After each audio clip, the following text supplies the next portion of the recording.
इसमें देखेंगे insect collector का 15 क्वेश्चन इम्पॉर्टेंट और साथ ही साथ इसका डिटेल एनालिसिस की। इसको इस जैसे कि जनन से जब क्वेश्चन आया तो पादप जनन से क्या क्या थ्योरी है वो भी समझाऊंगी इसके साथ साथ।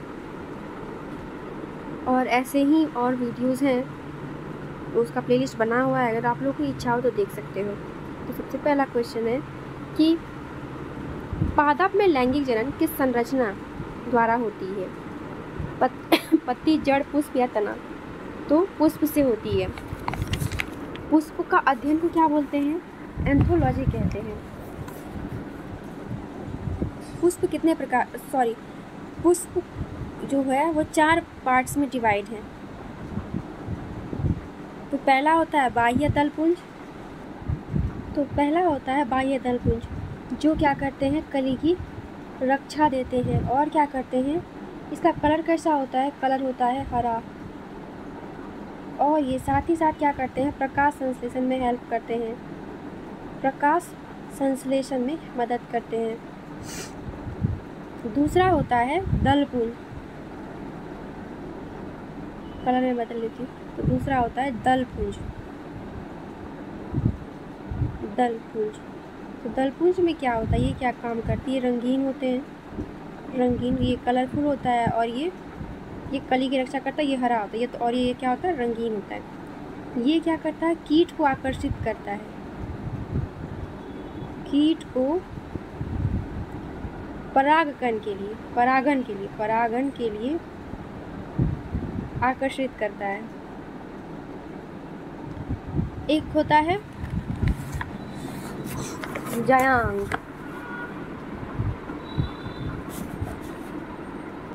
जायांग होता है मादा जनना। और जायांग में 3 चीज होता है।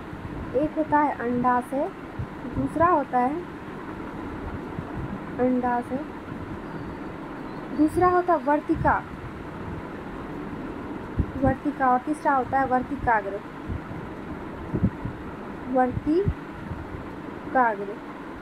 और लास्ट होता है पुंकेसर। क्या होता है? पुंकेसर। एक सेकंड, होता है पुंकेसर। क्या होता है? ये नर जननांग होता है। पुमंग होता है। ये क्या होता है? नर जननांग होता है। देखिए पुमंग होता है जो नर जननांग होता है, इसमें होता है पुंकेसर, कोश और परागकण। तो पुष्प में 4 पार्ट्स में डिवाइड होता है, दलपुंज, बाह्य दलपुंज, जयांग और पुमंग। आगे देखेंगे अगला क्वेश्चन। निम्नलिखित में से कौन सी जंतु अंडज है? तो बिल्ली तो मछली ही, मगरमच्छ अंडा देती है, तो मगरमच्छ हो गया। और मगरमच्छ के बारे में एक पूछ सकता है, इसका कितना चैम्बर का हृदय होता है? तो 4 चैम्बर का हृदय होता है। आगे देखेंगे मनुष्य में गैसों का आदान प्रदान कौन करता है? तो एल्वियोली करते हैं। तो आदान प्रदान कौन करता है? तो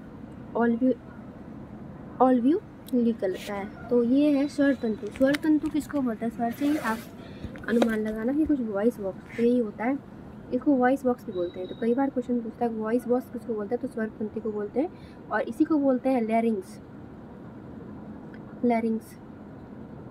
इसको बोलते हैं वॉइस बॉक्स, ठीक है। और ये अगर बर्ड्स में होते हैं, पक्षियों में होते हैं, तो उसको सैरिंग्स बोलते हैं। और इसमें एक ढक्कन जैसी संरचना होती है जिसको क्या बोलते हैं? एपिग्लॉट्स बोलते हैं। तो एपिग्लॉट्स कहाँ पाया जाता है? तो वो भी लैरिंग्स में ही पाया जाता है। ये भी क्वेश्चन पूछता है कि एपिग्लॉट्स कहाँ पाया जाता है? तो एपिग्लॉटिक्स भी इसी में पाया जाता है। एपिग्लॉटिक्स का नियंत्रण कौन करता है? ये भी पूछ सकता है। तो मेडुला ऑब्लांगेटा ऐसी कुछ नाम है, मैं लिख देती हूँ, मेडुला से याद रखिएगा, मेडुला। अब है ट्रेकिया का हो सकता कई बार पूछता है कि इसकी लंबाई कितनी है? तो 10 से 11 सेंटीमीटर इसकी लेंथ है। और कुछ नहीं। और हाँ, इसी में होता है एल्वियोली में ही टीवी भी होता है। टीवी जो रोग होता है, टीवी रोग, एक सेकंड में कलर चेंज कर जिसे पता चले। टीबी रोग भी इसी एल्वियोली की वजह से ही होता है। जब इसमें छेद हो जाता है तो टीबी रोग होता है। और दमा, जब इसमें बलगम जमा हो जाता है तो दमा रोग भी होता है एल्वियोली में ही। और बस, और तो इससे नहीं पूछना चाहिए। हाँ, एक थोड़ा सा और अगर डिटेल में जाना तो क्या होता है, माइटोकॉन्ड्रिया में कैसा श्वसन होता है, तो ऑक्सी श्वसन होता है। कोशिका श्वसन 2 प्रकार का होता है तो पता है। कोशिका एक होता है कोशिकीय श्वसन और दूसरा होता है अनॉक्सी श्वसन, जो कि कोशिका में होता है, कोशिका द्रव में, और एक होता है अनॉक्सी श्वसन जो कि माइटोकॉन्ड्रिया में होता है। और बस अगला अगर किसी दिन आया भी क्वेश्चन तो आगे बताऊंगी। श्वसन की प्रक्रिया में ऊर्जा किस रूप में उत्पन्न होती है? तो श्वसन की प्रक्रिया में एटीपी की फॉर्म में ऊर्जा होती है। अच्छा, मैं ये बता दूं कि इसमें श्वसन तंत्र, जनन तंत्र, परिसंचरण तंत्र, इन सब से ज़्यादा क्वेश्चन है। आज पादप से थोड़ा कम होगा, जंतु से ज़्यादा क्वेश्चन मैं ली हूँ जिससे कि आप लोग को समझा पाऊँ। तो ये एटीपी के रूप में ग्लूकोज, मतलब 30 एटीपी जब मिलता है, 30 एटीपी, तो वो क्या बनाता है, ग्लूकोज का निर्माण करते हैं। जो इसी ग्लूकोज, ये क्या बनाएगा, ग्लूकोज, और फिर इसी ग्लूकोज से क्या मिलता है, तो ऊर्जा मिलती है। और जैसे कि CO2 तो नहीं होगा, CO2 तो आप लोग को पता है। हाँ, CO2 के बारे में एक चीज़ पूछ सकता है कि CO2 का जो सबसे ज़्यादा होता है ना, मतलब सर्वाधिक CO2 का परिवहन किसके द्वारा होता है, परिवहन, तो वो होता है बाय कार्बोनेट के द्वारा। किसके द्वारा, ये पूछ सकता है कभी कभी, बाय कार्बोनेट के द्वारा। अच्छा, श्वसन कितने चरण में होता है ये भी पूछता है, तो 2 चरण में होता है। और कुछ RRB का क्वेश्चन मैं बताती हूँ, जैसे कि मनुष्य जो है 1 मिनट में कितनी बार सांस लेता है, तो ये आया हुआ है, इस मनुष्य सांस लेता है कितना लेता है ये, 16 से 18 बार, सॉरी खराब हो गया, तो 16 से 18 बार लेते हैं, 16 से 18 बार लेते हैं। ये जो है ये रेलवे का नहीं है, ये BPSC का है, UPSC का है। और बिहार SSC का क्वेश्चन एक बताती हूँ, BSSC का, वो था मानव शरीर श्वास में क्या छोड़ा जाता है। ये आप लोगों को लग रहा होगा कि बहुत इजी क्वेश्चन है, लेकिन यही सेम टू सेम क्वेश्चन था, और जिसका आंसर था कि कार्बन डाइऑक्साइड छोड़ा जाता है। और बता दूँ कि जीवाणुओं की श्वसन स्थल है, जीवाणु का श्वसन स्थल क्या है, तो मीसोसोम है। ये भी पूछा हुआ ALP टेक्नीशियन 2018 में भी पूछा है, 8 में पूछा है, तो बहुत सारे क्वेश्चन बता दूँ। और एक पटना का कोई एग्ज़ाम हुआ था, उसमें पूछा था ऊर्जा का उपयोग करते हुए पायरुविक का विघटन कहाँ होता है, तो इसका आंसर आप लोग बताइएगा कि क्या होगा। और चलिए अब आगे चलते हैं। नेक्स्ट क्वेश्चन है, गैसों में आदान प्रदान किसके द्वारा होता है, पौधों में जो गैस का आदान प्रदान है वो किसके द्वारा होता है, तो आंसर होगा रंध्र के द्वारा। रंध्र के द्वारा क्या होता है, पौधों में गैसों का आदान प्रदान होता है। तो ये गैस का, कौन सी गैस का होता है, तो CO2 और, आप लोग को पता होगा, CO2 और O2 का आदान प्रदान होता है, तो रंध्र के द्वारा होता है। और अच्छा, अब नेक्स्ट बहुत सारा पादप से इससे और भी मेरे रिलेटेड वीडियो, सॉरी जो डिटेल में बता चुकी हूँ पिछला वीडियो सब में, तो आप लोग उसको भी एक बार देख लो। जल को वाष्प बनाकर उड़ाल देना, मतलब रंध्र द्वारा ही जल को वाष्प बनाया जाता है। जल को वाष्प भी इसी की तरह बनाया जाता है। और वाष्पोत्सर्जन को किसके द्वारा मापते हैं, तो ये पूछता है, वो होता है फोटोमीटर, फोटोमीटर के द्वारा मापते हैं। और जब क्या होता है ना, गर्मी पड़ता है तो जल बचाने के लिए पत्ती क्या करते हैं, गर्मी के दिनों में पत्तियां झाड़ देते हैं। और कुछ पौधे होते हैं, मैं उनके बारे में बता दूं कि मरुस्थल में जो उगते हैं उसको क्या बोलते हैं। अगर मरुस्थल में उगते हैं तो उसको बोलते हैं, आप लोग लिखते जाइएगा, ये पूछता है ज़ेरोफाइटिक, ज़ेरो, इसको कॉपी में लिख लीजिए, फाइटिक। और जो आर्द्र भूमि में उगते हैं उसको बोलते हैं फाइटिक रूट वर्ड है।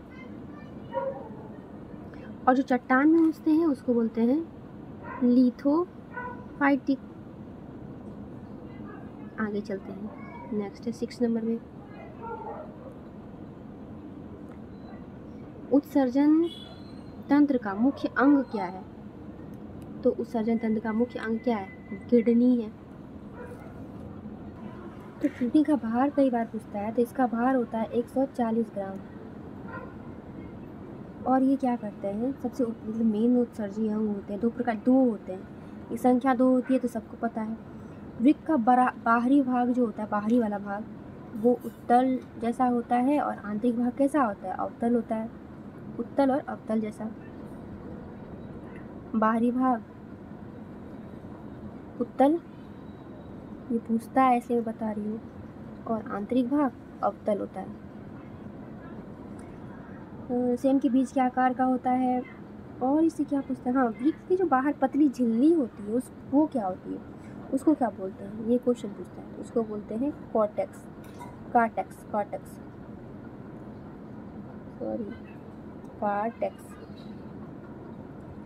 और जबकि आंतरिक मोटा भाग को मेडुला बोलते हैं। मेडुला बोलते हैं।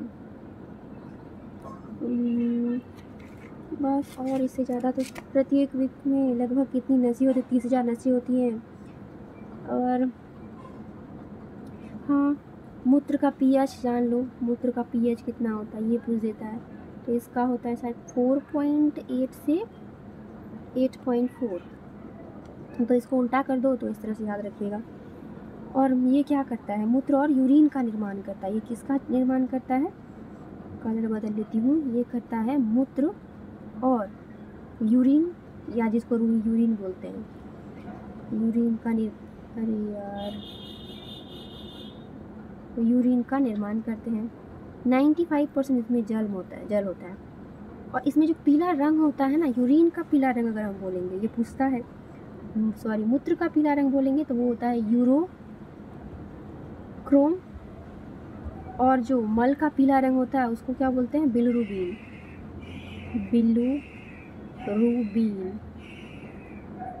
आगे जाएंगे, निःसरण की इकाई क्या है? तो निःसरण की इकाई क्या है? नेफ्रॉन। तो न्यूरॉन किसको बोलते हैं ये तो आप लोग को पता होगा। नेक्स्ट वीडियो में हम लोग तंत्रिका तंत्र के बारे में डिटेल से देखेंगे, तो आप लोग मेरे साथ कंसिस्टेंसी के साथ बने रहिएगा, जिससे कि मैं और वीडियोस अच्छे से ला पाऊँ। नेक्स्ट है, रक्त का लाल वर्ण किस कारण होता है?